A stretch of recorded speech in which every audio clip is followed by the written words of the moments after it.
Era pra ser uma noite daquelas empolgantes que tiram a humildade de qualquer torcedor, mas o resultado não deixou. Roda a vinheta e bora falar de Galo.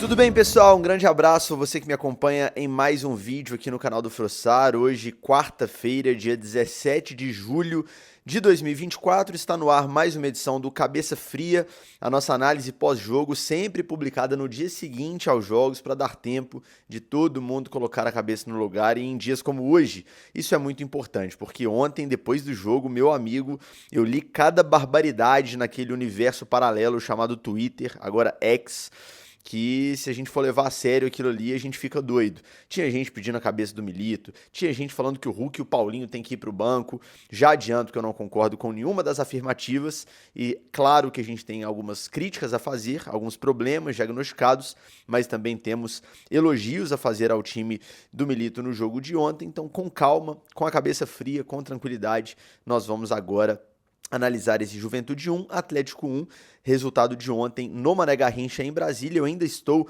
na capital federal gravando esse vídeo antes de pegar a estrada de volta a Minas Gerais, mas vamos primeiro falar do jogo, que é o que mais importa. Antes da gente começar a falar da partida, os recados de sempre dos patrocinadores aqui do canal e também o recado a você que está me assistindo e ainda não é inscrito. Me dá essa moral, inscreva-se aqui embaixo, é rapidinho, gratuito e me ajuda demais. Se quiser apoiar ainda mais o meu trabalho, considere se tornar sócio, membro do canal por R$ 14,99 por mês para ter acesso ao grupo exclusivo de WhatsApp, sorteio de camisa no final da temporada, participação prioritária nas lives aqui do canal e te dar direito também ao churrascão de fim de ano que vai rolar para os sócios, vai ser muito legal.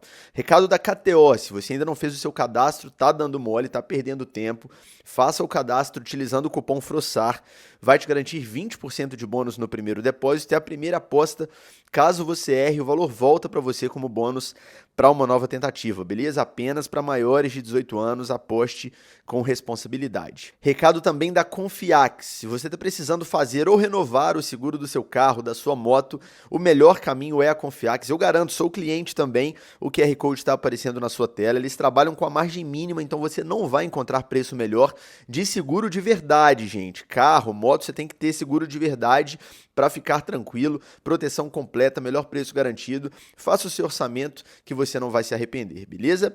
Vamos então falar do jogo, gente. Esse empate frustrante de ontem entre Juventude e Atlético, frustrante principalmente pelo que o Atlético produziu ofensivamente, né? Vamos primeiro dar uma olhada na escalação, porque é, enfim, uma escalação que você bate o olho e fala, caramba, que timaço que a gente tá mandando a campo, né? Uma escalação bem próxima daquela ideal para a sequência da temporada para o segundo semestre. O Galo tinha o Matheus Mendes no gol, porque o Everson segue fora com um problema no dedo da mão. A linha de 3 defensiva tinha o Saravia na direita, o Fux por dentro e o Alonso pela esquerda. Fez o gol do Galo, fez a sua reestreia, jogou muito bem. É outro nível de zagueiro, realmente ter um zagueiro canhoto por ali faz toda a diferença. A gente vai falar mais disso ao longo da análise.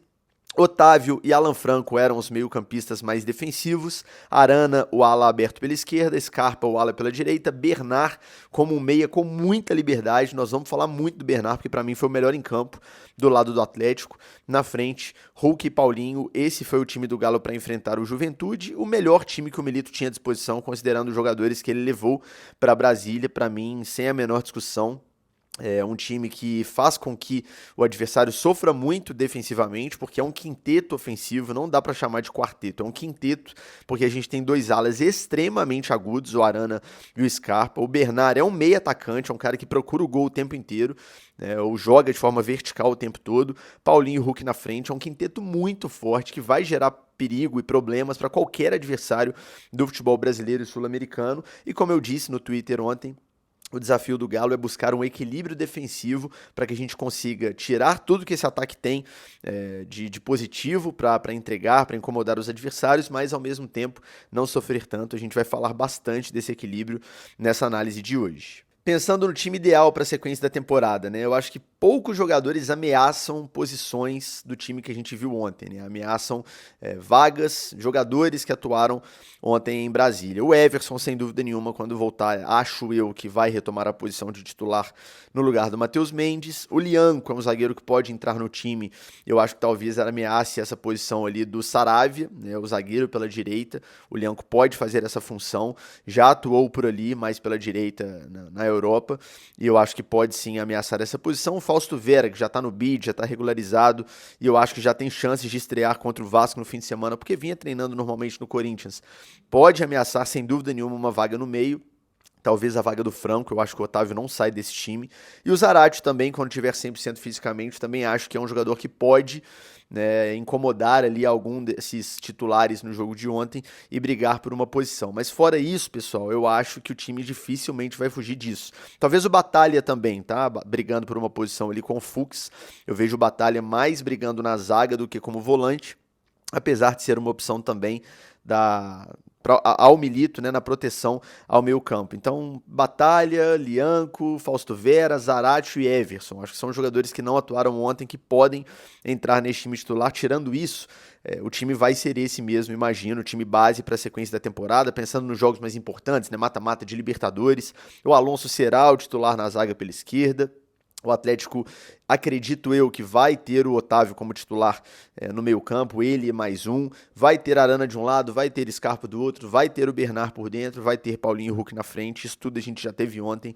Então dá pra gente analisar com bastante tranquilidade esse time, porque a gente vai ver esse time jogar muitas e muitas vezes com pequenas alterações. Mas essa base será a base titular, imagino eu, para a sequência da temporada.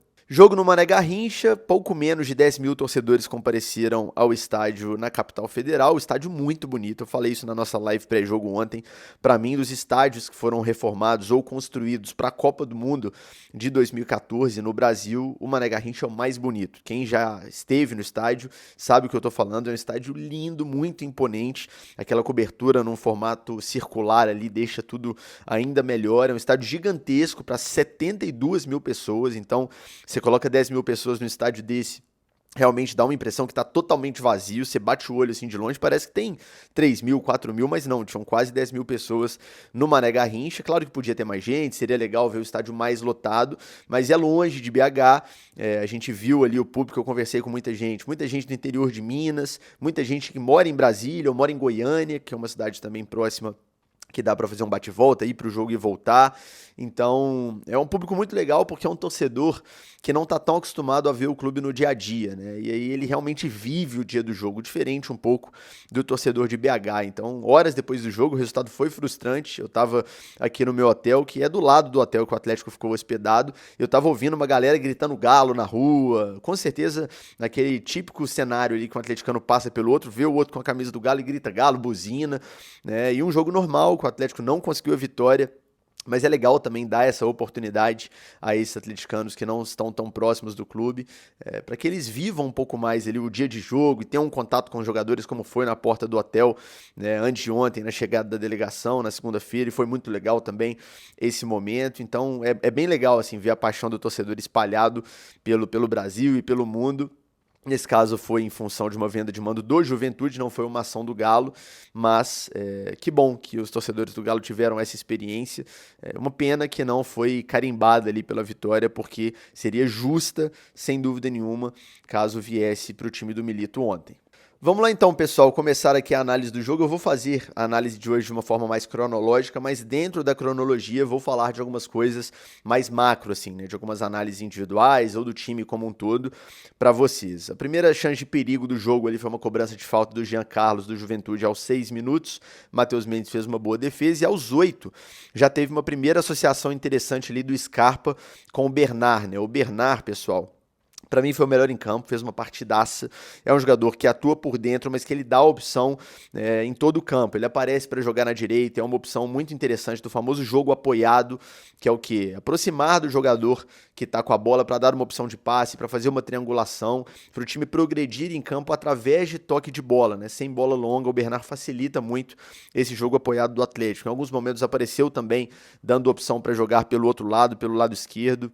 jogou por dentro, tentou passe vertical para os atacantes, apareceu como elemento surpresa na área, partidaça.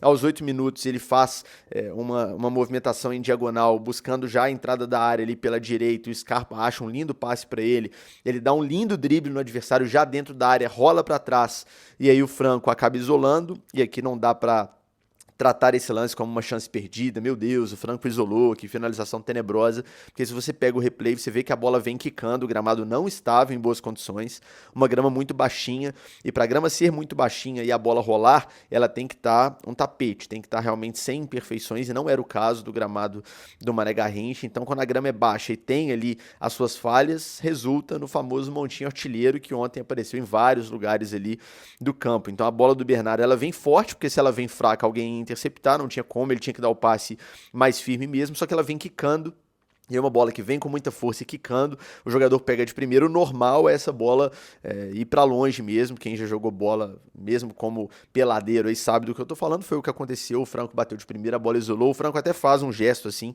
deixando claro que a bola veio quicando e veio mesmo, o replay do lance é muito claro. Ainda sobre o Bernard, nós vamos falar de outros lances aqui, mas já vou usar esse primeiro como gancho, porque como eu falei, ele se movimentou muito, deu opção, teve 1 contra 1, teve drible, teve recomposição também por dentro, mostrou que tá querendo muito, mostrou muita raça, muita disposição, é pequenininho, mas enjoado o Bernard, não é um cara que deixa o adversário jogar, não, ele incomoda, dá combate, tenta roubar a bola, perde e pressiona, que o Milito pede tanto, o Bernard executa muito bem, e depois do jogo a gente falou com ele na zona mista, e eu destaquei um trechinho que ele fala justamente sobre isso, sobre o posicionamento dele, porque havia essa dúvida, o Bernard vai jogar aberto pela esquerda, como era em 2013, vai jogar como um 10 que fica só ali no centro do gramado, ele jogou mais por dentro, mas com muita liberdade para jogar de um lado, do outro, para aparecer dentro da área para finalizar, para fazer associações com os meias e com os atacantes. Eu perguntei justamente sobre isso para ele. Vamos ver o que disse o Bernard sobre essa alma livre dele ali, esse posicionamento mais solto dele dentro do campo. Hoje em dia eu não sou o tipo de jogador que gosta de ficar preso em nenhuma posição, sabe? Eu gosto de movimentar bastante. Eu acredito que eu consigo achar o espaço bem entre linhas, consigo girar bem com a bola, consigo achar esses passes em espaços curtos, que é importante também para poder quebrar um pouquinho das linhas. Então, eu ganhei um pouquinho disso nesse tempo que eu fiquei fora, então eu tento colocar dentro do jogo a minha melhor versão. Então, eu acredito que eu em geral, me sinto feliz, mas acredito que eu posso dar muito mais. Perfeito. Fico os parabéns mais uma vez ao Bernard pelo grande jogo. Aliás, outra coisa que ele entrega ao time, que eu ainda não mencionei, é a bola parada. Eu venho falando aqui nas minhas análises, no Cabeça Fria, que o Atlético pode e deve potencializar ainda mais essa bola parada ofensiva. Acho que o Galo aproveita pouco essa jogada. Tem o Scarpa, que é um cobrador espetacular de bola parada, canhoto, então é uma opção espetacular para jogadas que vêm se você quiser bater fechado, buscando gol, as jogadas que vêm do lado direito é o Scarpa. Escanteio, falta lateral, tem nem que conversar. Mas o Bernard também tem muito essa qualidade, ele é destro, então ele é um cara ideal para esse tipo de jogada pelo outro lado, pelo lado esquerdo para bater fechado. Então ontem a gente já viu, por exemplo, as cobranças de escanteio por aquele lado, foi o Bernard quem cobrou enquanto esteve em campo. E algumas levaram perigo, me lembro de uma aos 10 do primeiro tempo com o Fux. Eu digo levaram perigo no sentido de a bola foi bem cruzada e alguém conseguiu cabecear, tá? Não foi nenhuma chance que exigiu defesa do goleiro adversário, ou passou perto, ou bateu na trave, não.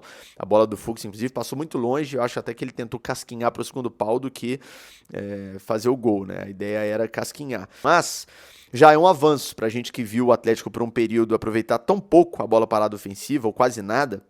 Você ter bons cobradores dos dois lados e ter zagueiros que conseguem tocar na bola, conseguem finalizar, já é um avanço. Por isso que eu digo que dá para trabalhar melhor para que a gente também consiga mais gols nesse tipo de jogada, porque o Atlético explora pouco, considerando a qualidade que tem na batida. É claro, o Galo não tem, como já teve um dia, zagueiros tão potentes assim na bola aérea. Na época de Hever e Léo, a gente via gol de cabeça de zagueiro quase que como uma rotina. Agora, Os zagueiros têm menos essa característica, mas eu ainda acho que mesmo sem essa característica tão presente nos nossos defensores, dá para trabalhar melhor essa jogada e aproveitar mais a bola parada. Aos 10, então, teve esse escanteio cobrado pelo Bernard, que o Fuchs tentou desviar para o segundo pau e não deu em nada. Aos 14, o Atlético teve uma excelente trama ofensiva, conseguiu gerar a bola, encaixou uma troca de passes realmente muito bonita. A bola chegou até o Scarpa pelo lado direito, que trouxe para dentro, finalizou, levando algum perigo ali ao gol adversário. E aos 16, o Atlético fez mais uma jogada associativa ali do Scarpa com o Bernard pelo lado direito. O Bernard cruzou e o Paulinho acabou furando, e quando ele fura, a bola pega no braço dele, o Atlético mais uma vez desperdiça uma oportunidade interessante para chegar ao gol. Logo depois vem o gol. Aos 17 minutos vem aquele gol à la Roberto Carlos do Júnior Alonso. É óbvio que ele tentou cruzar, né, gente? Ali não tem a menor discussão. Ele vai ganhando campo ali pela esquerda. Quando ele vê, ele tá muito perto da linha de fundo. Ele fala: eu vou meter uma pancada aqui pra dentro da área para alguém tentar desviar, brigar com o goleiro. E acaba que a bola vai na direção do primeiro pau. É um lance curioso. O goleiro tá ali preocupado com a área, né? Então ele tá ali protegendo o primeiro pau, mas já com o corpo projetado para fora, e a bola vem, ele tenta buscar, a bola realmente foi muito forte e não dá. Ele basicamente empurra pro gol. É um gol parecidíssimo com o gol do Roberto Carlos, aquele clássico gol do Roberto Carlos contra o Tenerife, ainda pelo Real Madrid, em 1998, mas ficou marcado, uma pena que não resultou aí na vitória, porque seria uma coroação de um gol brilhante ali, de um gol totalmente diferente do Alonso, que não é um cara de muitos gols, por razões óbvias, é defensor, e logo na reestreia, então ali o Galo saía na frente aos 17 do primeiro tempo. Aos 20 minutos, se prestem atenção nessa minutagem, pessoal, para vocês verem o volume ofensivo que o Galo tinha. Aos 20 minutos, 3 minutos depois do gol, o Franco cruza uma bola na área que nem foi bem cruzada, porque foi muito baixa, mas o zagueiro do Juventude acaba furando o corte e a bola passa por todo mundo, chega no Scarpa, praticamente na linha da pequena área, ele chuta de primeira, meio que no susto, a bola sobe, o Galo perdia ali mais uma ótima oportunidade agora já de ampliar o placar. E o 1-0 ia sustentando, ia ficando e ia trazendo no nosso coração, na nossa cabeça, aquela angústia do tipo assim, cara, não é possível, olha o tanto de chance que o Galo tá tendo para ampliar, não amplia, tá ficando perigoso, e de fato tava cada vez mais ficando perigoso, porque o volume era muito grande, mas não era convertido ali num placar mais folgado. Aos 25 minutos o Galo chega ao segundo gol, mas é anulado, que é o gol do Paulinho de cabeça no cruzamento do Arana. Esse lance é um lance interessante para a gente comentar um pouco sobre o Hulk, porque antes de começar a falar sobre o lance e identificar algo aqui que eu acho que precisa ser mencionado sobre o Hulk, eu vou concordar, antes de tudo, para não parecer que eu tô só defendendo o jogador, que o Hulk tá abaixo, tá? O Hulk com a bola no pé, criando oportunidades, finalizando, tabelando, finalizando, ele pode jogar muito mais, ele não vive um grande momento, tecnicamente falando mesmo, fisicamente talvez também esteja um pouco menos explosivo do que já teve em outro momento, é normal, pode acontecer, mas principalmente tecnicamente eu acho que o Hulk deu sim uma caída, né, nessas últimas semanas, vamos dizer assim. Mas, mesmo abaixo tecnicamente, ele ainda é uma peça muito importante para o ataque do Milito funcionar.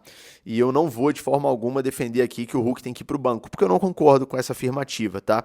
Ele, inclusive, fez o gol ontem que foi um golaço, não fosse a anulação, né? A gente estaria falando aqui de um golaço do Hulk, teve muita frieza ali para finalizar naquele momento. Então é um jogador que, por mais que não esteja num grande momento técnico, em uma bola ele pode resolver, ele tem um toque diferente, ele tem a finalização de fora da área, ele tem a falta, ele tem a categoria para no momento de pressão do jogo tenso, uma bola cair no pé dele, a chance dele conseguir fazer o gol é maior do que a chance de outro jogador conseguir fazer o gol. E ele ainda é um cara muito importante, brigando com o zagueiro de costas para o gol. Nesse esquema do Milito, ele faz muito essa função. Em vários momentos ele é sacrificado, inclusive, para que o time consiga jogar. E esse gol do Paulinho que foi anulado, uma pena que foi anulado, é um ótimo exemplo disso. O Hulk sai da área, domina a bola de costas, consegue sustentar um marcador, faz um drible, né, carrega um pouco a bola e dividido ali, ele tá com muita gente em volta dele, porque tá bem na frente da área, uma zona muito povoada por defensores adversários, ele consegue achar um ótimo passe pela esquerda, a bola encontra, né, o Guilherme Arana, que depois na linha de fundo faz o cruzamento pro Paulinho, e aí o Paulinho tá de fato impedido, é pouca coisa, mas tá, empurra pro gol de cabeça, uma pena que o gol foi anulado, mas se fosse validado, teria participação importante do Hulk lá atrás, não fazendo o que ele sabe de melhor, que é fazendo gol, que é, enfim, resolvendo de frente pro gol dentro da área ou fora da área, e sim como pivô, brigando lá fora.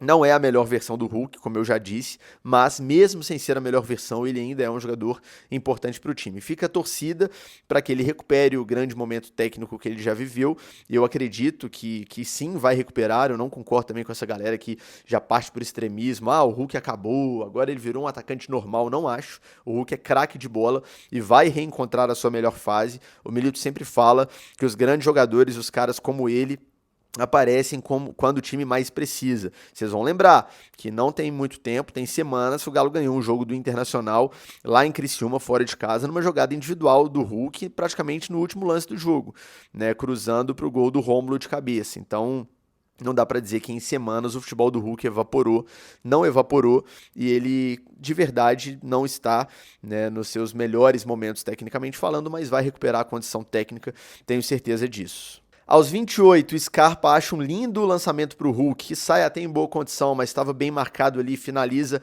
travado e não consegue o gol. Aos 32, é o Scarpa quem sai cara a cara, tenta uma finalização ali também travado, a bola pega na trave, mas estava impedido, não valeria se saísse o gol. E aos 33, um minuto depois, é o Paulinho quem sai em boa condição, finaliza, e a bola também pega na trave, mas ele também estava impedido, que é coisa rara.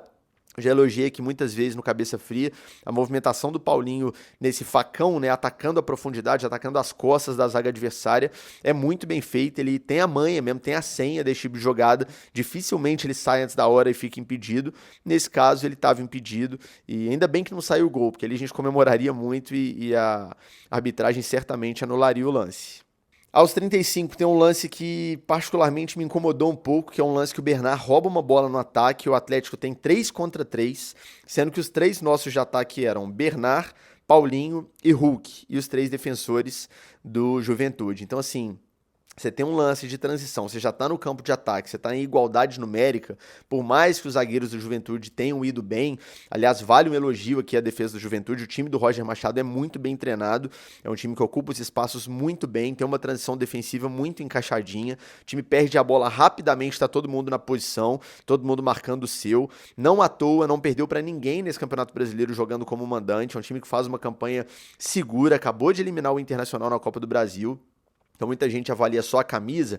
O Juventude é um time de menor expressão, é um time que vem da Série B, o Atlético tem que amassar. Eu não vejo dessa forma. É claro que o Atlético tinha que ganhar um jogo, é mais time, tem uma certa responsabilidade de fazer o seu jogo ser imposto ali num adversário teoricamente mais inferior, mas o Juventude não é um time bobo, é um time que especialmente marca muito bem. O time do Roger Machado tem essa característica, é muito bem posicionado defensivamente. E aí, no contra-ataque, a gente fica... Nem é contra-ataque, né? O Galo rouba uma bola já no campo de ataque. Aí fica essa jogada de 3 contra 3, e aí me incomodou um pouco o excesso de preciosismo. Uma demora para finalizar a jogada, sabe? Me parece que uma preocupação de fazer tudo muito bonito ali, vamos tocar aqui, tocar ali, tudo certinho, dava para finalizar um pouquinho antes, dava para finalizar de um jeito um pouco mais feio, mas às vezes um pouco mais eficiente. O Bernardo, o Paulinho, o Hulk ali não conseguiram definir direito o que iam fazer, depois o Scarpa chega também para tentar, mas a zaga do Juventude já estava melhor posicionada, o Atlético perde uma ótima oportunidade. Gente, roubamos uma bola no ataque, temos igualdade numérica, temos esses 3 caras com a bola no pé, com a posse, Bernard, Paulinho e Hulk, tem que fazer, tem que matar, tem que escolher as melhores opções ali, porque é fração de segundos, mas os caras têm qualidade para isso, e fica o alerta para numa próxima aproveitar melhor a chance com um pouco menos de preciosismo e um pouco mais de eficiência, porque faz falta. Ontem a gente viu que faz falta. E aí aos 42 vem a punição, vem o castigo, vem o gol do Jean Carlos, o gol do empate do Juventude. Cara, tem bastante coisa pra gente falar sobre esse gol. Tem questões defensivas para a gente analisar. Eu inclusive fiz uma pergunta ao Milito na coletiva que foi nessa linha da transição defensiva, da exposição do time, que eu acho que em alguns momentos é exposto demais, mas antes da gente falar sobre isso, a gente precisa destacar aqui que o primeiro ponto que fez a gente não sair com a vitória no jogo de ontem foi o não aproveitamento das jogadas ofensivas, tá? Então, em primeiro lugar é isso, assim. O Galo não aproveitou a chance que teve, porque se tivesse feito 2, 3 gols, mesmo se expondo de uma forma que em alguns momentos eu acho um pouco irresponsável, você vai tomar um gol, mas no balanço geral ali, na contabilidade geral do jogo, seu saldo vai ser positivo e vai dar tudo certo. Então é importante a gente colocar isso em ordem. Primeiro problema, não aproveitou a chance que teve. O Atlético do Milito é um time que cria demais, gera muito perigo ao adversário, cria várias chances de muito perigo realmente, só que precisa aproveitar. Porque gera muito perigo, porque se expõe, porque agride com muita gente, porque vai ao ataque com muita gente. Eu acho que dá para buscar um equilíbrio maior, eu vou falar sobre isso agora, mas tem que aproveitar, porque a famosa frase "a bola pune" é 100% real e puniu nesse gol do Jean Carlos. Agora vamos aos problemas, já que a gente já falou que primeiro de tudo tem a questão de não ter matado o jogo, de não ter aproveitado ofensivamente a chance que teve. Defensivamente, quando aquela bola entra para o Jean Carlos nas costas da zaga, o jogador que está mais atrás, o jogador que dá condição, inclusive, ao Jean Carlos e que tomou uma decisão errada na jogada, é o Alan Franco, que é volante, que em tese é o segundo volante. Então, na teoria, você tem 4 jogadores mais defensivos que o Alan Franco no time. Os 3 zagueiros, né? O Saravia, que é lateral de origem, mas estava jogando como zagueiro e tem que se comportar como zagueiro no campo. O Bruno Fux, zagueiro, né? Que quando você joga com 3 zagueiros, na minha opinião, você tem que ter um cara mais na sobra, que é esse zagueiro por dentro, e em vários momentos eu vi ele atacando e isso me incomoda. E o Alonso, que era o zagueiro pela esquerda, que também vem ali correndo contra o prejuízo, vamos dizer assim, naquela jogada. E ainda o Otávio, que é o primeiro volante, né, que também estava ali no bolo. O Franco era o jogador mais próximo e o Franco toma uma decisão errada na hora que a bola entra nas costas dele pro Jean Carlos, porque ali das duas uma, amigão. Ou você tem que interceptar o passe, e aí você ocupa o espaço correto ali e intercepta o passe para não deixar a bola chegar nas suas costas, ou você acompanha o jogador. Percebe que a bola vai entrar, começa a correr para trás, acompanha o jogador e tenta num contra um, desarme, incomodar o cara, pelo menos atrapalhar a finalização. Ali ele ficou ali no meio do caminho, né? O corpo, enquanto o Jean Carlos já começou a explosão para correr, o corpo do Alan Franco ainda tá mais parado, e aí lei de Newton, né? Não tem jeito, tá parado até acelerar, o cara já ganhou o campo, e aí o Franco percebe que não vai chegar mesmo e para na jogada. Então, assim, houve um problema ali da postura do Franco, na minha opinião, mas o problema maior ali é sistêmico, que é algo que eu venho falando muitas vezes aqui nas análises. O time do Atlético se expõe demais em alguns momentos, inclusive ganhando o jogo, que era o caso ontem. Eu fiz essa pergunta ao Milito. Você tem, como eu falei no início da análise, um quinteto extremamente poderoso do meio para frente, Arana, Scarpa, Bernard, Paulinho e Hulk. Será que você precisa, como a gente viu no segundo tempo, do Bruno Fux ir ao ataque, driblar jogador no campo ofensivo, tentar uma finalização de fora? Teve uma jogada no segundo tempo que o Fux estava lá quase que na meia-lua da área de ataque do Atlético de defesa do Juventude, tentando uma finalização de fora, e aí o Juventude consegue interceptar, quase encaixa um contra-ataque. Se eles acertam um bom passe ali, iam acertar mais um contra-ataque, seu zagueiro tá lá no ataque, né? Todos os jogadores de defesa do Atlético em algum momento se lançaram ao ataque. O Saravia é lateral de origem, mas eu acho que ele precisa entender, o Milito precisa orientar que se ele está jogando de zagueiro, ele tem que ficar mais como zagueiro, né? Então até talvez por isso o Lianco, por exemplo, pode ser que ameace essa posição, porque no meu entendimento o Atlético precisa nesse esquema de zagueiros um pouco mais posicionais, ou então trabalhar melhor a transição defensiva, né? Porque é fato, o Atlético ataca com muita gente quando perde a bola, e futebol é um jogo de erros e acertos, e perder bola faz parte, errar passe faz parte. Você tem que trabalhar o seu time para saber se comportar quando esse tipo de coisa acontece. E o Atlético toma muitos gols assim, é um problema sistemático desse time, né? Então, pela esquerda, o Alonso, que era o zagueiro pela esquerda, fez até gol, então é a prova que ele também ataca quando possível. O Otávio e o Franco, não preciso nem falar, aparecem na frente com alguma frequência. Então o Atlético não tem nenhum jogador que fica mais posicionado durante todo o jogo, né? Eu até falei no Twitter que nesse esquema eu consigo visualizar um Galo um pouco mais equilibrado jogando com 2 volantes, e aí eu me refiro a 2 volantes mais marcadores mesmo. Talvez Otávio e Vera já resolvam esse problema. Mas passa também, não só por isso, mas também por uma orientação maior aos jogadores de defesa, a essa linha de 3, ou um encaixe melhor de transição defensiva, né? Então é um problema, e eu fiz a pergunta ao Milito nesse sentido.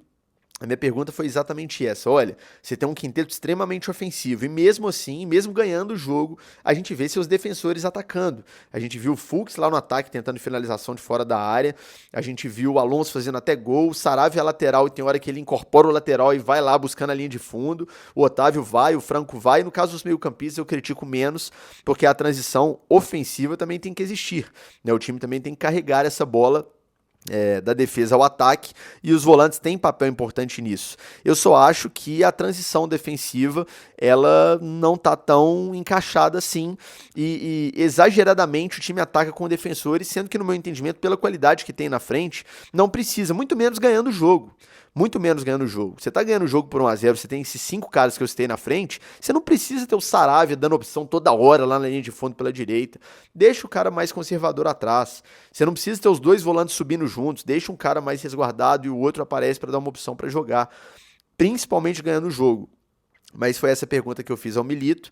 Você não acha que vale a pena ter um pouco mais de dosagem dessas subidas, desses avanços dos defensores, especialmente quando o time está ganhando o jogo? Vamos ver a resposta do Milito e depois a gente comenta. Bueno, eu considero que el equipo es equilibrado. Es normal que el rival juega y en alguna acción uno puede perder algún duelo y en esos duelos el rival, al tener tantos metros para poder correr, pueda generar sensación de peligro, pero el equipo, si uno analiza cómo juega Juventude contra otros rivales, cómo inicia su juego de una manera muy prolija, de un juego asociativo, y hoy en ningún momento del juego lo pudieron hacer, obligamos a su inicio, que siempre es jugado en curto, a jugar todo en largo. Controlamos muy bien las bolas en largo, en longas. Recuperamos cantidad de bolas. Hemos hecho jugar a un buen equipo de una manera muy incómoda, con bola y sin bola. Es normal que en alguna oportunidad te puedan llegar a generar algún contragolpe. Intentamos evitarlo y eso tiene que ver con nuestras propias pérdidas en algunos lugares, pero es normal que en algún momento perdamos la bola, no es que uno puede atacar todo el tiempo y finalizar, ¿no? Y ese riesgo que eu asumo,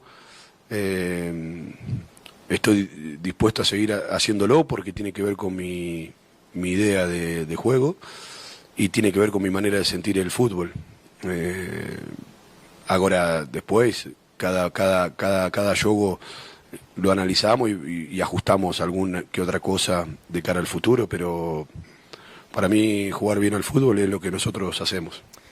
Vocês viram ele falando aí, esse risco que eu assumo faz parte da minha identidade de futebol, da forma como eu vejo o jogo, não exatamente com essas palavras, mas foi o que ele disse, e eu estou disposto a seguir assumindo esse risco. Futebol é isso mesmo, o Milito está coberto de razão, futebol é assumir riscos. Eu só defendo que em alguns momentos esses riscos podem ser um pouco mais equilibrados, né? Principalmente quando você está ganhando o jogo, pessoal. O que me incomoda é você estar ganhando o jogo e você se expor dessa maneira e acabar tomando um gol numa jogada de transição que sua zaga tá toda lá no meio de campo e seu segundo volante é quem tá mais perto do gol, correndo atrás do cara que saiu cara a cara com o goleiro. Que, aliás, eu acho que poderia ter saído um pouco mais também, tá? O Mendes no lance. Não tô falando que foi falha, que a culpa foi do Mendes, pelo amor de Deus. É uma jogada ali de cara a cara, de atacante na cara do goleiro, e se ele faz uma defesa, ele é um milagre. O normal é o atacante fazer o gol, realmente. Mas eu acho que ele fica meio plantado. Eu acho que ali a obrigação do goleiro é sair e crescer para cima do atacante para tirar o ângulo dele de finalização. Obrigar o atacante a fazer uma coisa mais difícil. Uma cavada, um drible, ou então uma finalização mesmo com o goleiro já mais perto dele, com menos ângulo. Eu acho que ele demorou um pouco, ficou um pouco mais paradão ali. E o Jean Carlos encheu uma pancada, a bola pegou no travessão e entrou. Então, eu entendo o que o Milito está querendo dizer, e eu concordo com ele que futebol é correr riscos. Como eu disse, Se a gente tivesse aproveitado as oportunidades, tivesse feito os gols que teve chance para fazer, o gol sofrido não seria um problema e ter esse risco defensivo não seria um problema. Mas eu acho que em determinado momento, contra determinados adversários, você pode sim dosar um pouco mais esse risco. Não tem como, e eu já falei isso aqui, vou repetir, você ter um time que vai criar 8, porque foi o que o Atlético teve de chance no primeiro tempo, pelo menos umas 8. Não estou falando de chance clara, cara a cara com o goleiro, mas de oportunidades que por algum detalhe, ou por algum encaixe, ou por um impedimento, não resultaram em lances de real perigo ou de gol, né, contra o Juventude. Mas para você ter esse volume ofensivo, você vai ter um certo risco defensivo. Isso faz parte. Futebol é risco. O último campeão da Libertadores foi o Fluminense, que era do Fernando Diniz. Depois deu tudo errado, né? O time começou a errar tudo no Brasileiro desse ano. O Diniz até caiu lá no Fluminense. O Mano Menezes agora é o treinador. Mas o time foi campeão da Libertadores correndo riscos absurdos, né? O Diniz corre muitos riscos nos times dele e isso faz parte e deu certo. Deu certo e ganhou o maior título da América do Sul. O Milito corre muitos riscos. É claro que a gente torce para que dê certo. Ontem, volto a dizer, se o Atlético tivesse aproveitado melhor as oportunidades, daria certo e a gente venceria o jogo. Mas não dá para não destacar aqui o incômodo, pelo menos meu, com esse aspecto da exposição, no sentido de muita gente atacar até quando não precisa. Eu acho que dá para o Atlético continuar sendo agressivo ofensivamente com um time um pouco mais equilibrado, pensando nas transições. E aqui é importante mencionar algo que o Milito também disse na coletiva, e é verdade, que basicamente o calcanhar de Aquiles defensivo desse time do Atlético é a transição, é a jogada de contra-ataque. Porque o Atlético não permite ao adversário jogadas trabalhadas, né, desde a defesa até o ataque. O Atlético não é um time que toma gols de jogadas trabalhadas. Sabe aquele típico lance que você vê o replay depois e fazem até uma montagem acelerando, mostrando que o time ficou 3 minutos com a bola e rodou, trocou passes em todo mundo e a bola saiu do goleiro e rodou o time inteiro, chegou no atacante que fez o gol dentro da área. O Atlético não toma esse tipo de gol. O Atlético é um time que incomoda o adversário na saída de campo, né, na saída de jogo, lá na linha defensiva do adversário, incomoda em bloco médio também. O problema do Atlético é realmente a transição. Né? A transição defensiva ela não é das melhores e quando o Atlético perde a bola, especialmente no setor intermediário ali, o time geralmente está mal posicionado defensivamente e toma gols nesse modelo, né? Nesse roteiro. Então é o alerta que dá para fazer. O time do Milito marca mal, não é verdade. Num geral, não é verdade. Acabei de falar, o time do Atlético não permite que o adversário jogue confortavelmente em nenhuma parte do campo, mas existe esse problema da transição. Já falei isso na outra análise. Ou você resolve aproveitando a chance que tem lá na frente, e aí tudo bem, tomar um gol aqui e outro ali de transição, ou você ajusta um pouco mais essa transição defensiva, ou esse posicionamento dos seus defensores para parar de tomar gol de transição, porque realmente é algo bem frequente nesse Galo do Milito, que claramente está disposto a continuar correndo esse risco. E cá entre nós, falando baixinho, eu estou disposto a comprar a briga dele nessa ideologia, porque a ideologia faz sentido. Porque o Atlético, se expondo com a qualidade que tem, tende a, na maioria dos jogos, aproveitar as oportunidades e fazer mais gols do que levar, né? O Galo de 2013, campeão da Libertadores, também tinha um certo nível de exposição ali e tomava muito gol, especialmente fora de casa, mas tinha muita qualidade na frente e resolvia, na hora que precisava, resolvia, achava seus gols e ganhava os jogos. Então, assim, como ideologia, eu tô disposto a comprar o boi do Milito e a permanecer, porque eu tô desde sempre, 100% fechado com o treinador, que eu de fato acredito no Atlético como postulante a título nessa temporada, especialmente nas Copas. Mas isso não significa dizer que eu não vejo problema nenhum no que está acontecendo. Nesses gols reincidentes sofridos em lance de transição, eu acho que dá para melhorar. Dá para manter essa veia ofensiva e também melhorar do ponto de vista defensivo. O Roger, depois que empata o jogo, posiciona seu time como linha de 5 defensiva e aí atrapalha a vida do Galo no segundo tempo, fica com menos espaço para jogar. O Milito falou sobre isso também na coletiva, né? O Galo tem bem menos oportunidades claras ou chances de perigo ali no segundo tempo. Aos 5 minutos, como eu falei, tem a jogada do Fux ali, que aparece no ataque tentando finalizar. Sou contra, acho que não é por aí, acho que você tem 40 minutos de jogo ainda, você não precisa expor seu zagueiro lá no ataque. A sorte que a gente deu foi que o Juventude não encaixou o passe longo na transição, porque senão a gente ia ficar mais uma vez numa situação de muito perigo.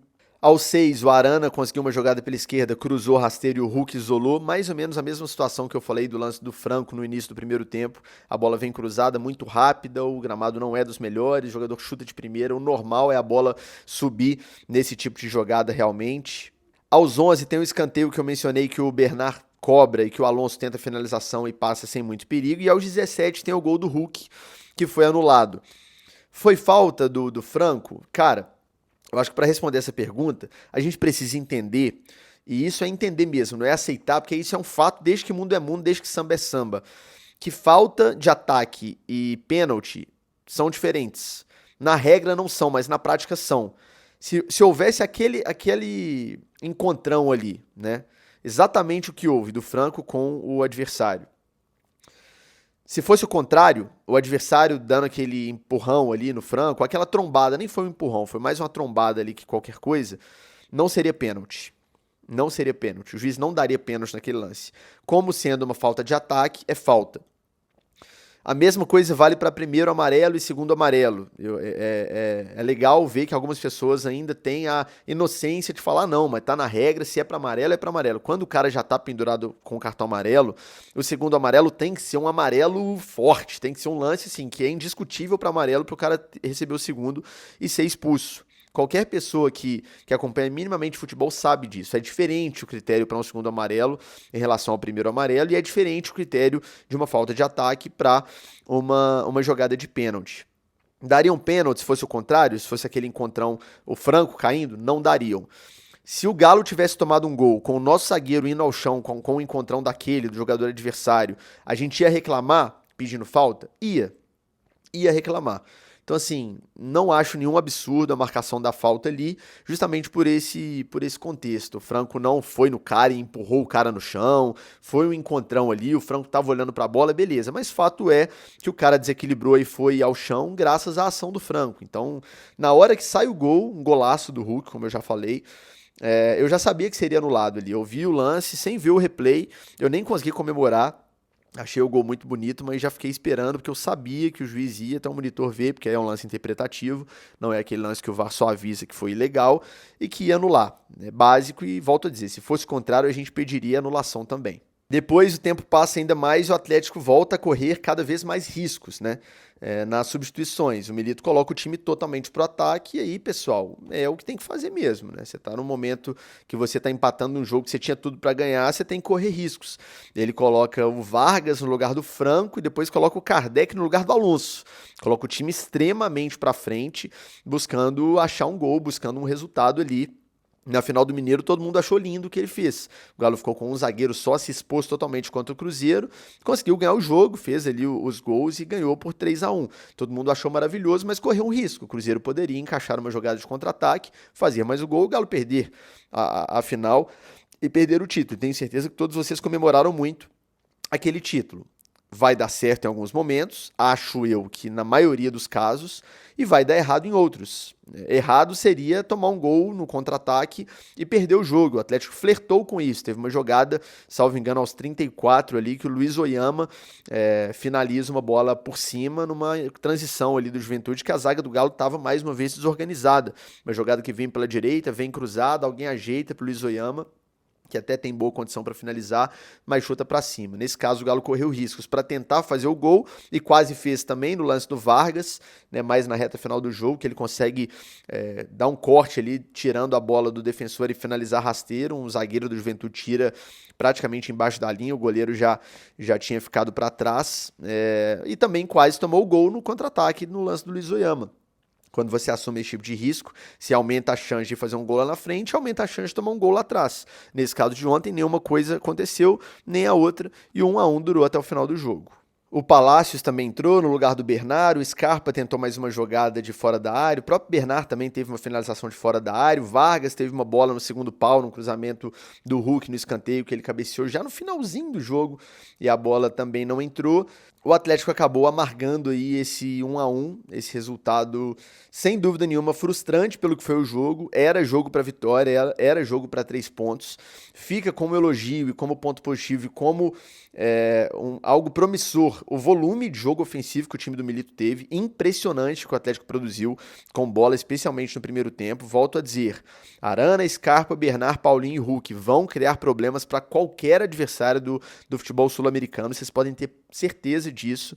Fica o lamento, né, pelos gols perdidos e pelas jogadas não aproveitadas do ponto de vista ofensivo, e fica, claro, o alerta, ou ficam os alertas, porque são alguns, dessa questão defensiva. A transição defensiva pode melhorar, o posicionamento dos jogadores de defesa pode melhorar, mas passa muito pela ideologia do time, passa muito pela ideia de jogo do treinador, que ele não vai abrir mão.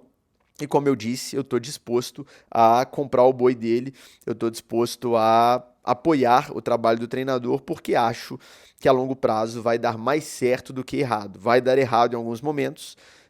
Como eu disse, ontem a gente poderia ter tomado um segundo gol e ia perder o jogo, e aí todo mundo ia estar atacando 3 vezes mais o Milito, mas eu acho que vai dar mais certo do que errado, e é torcer para que melhore essa questão defensiva e torcer para que a produtividade ofensiva cada vez mais aumente, para que a gente possa converter em gols as ótimas chances que vamos criar, porque o time tem muita qualidade na frente. Fico o elogio mais uma vez ao Bernard, partidaça, melhor em campo. Elogio ao Alonso, zagueiro canhoto jogando pela esquerda, realmente faz toda a diferença. O Milito estava certo quando pediu.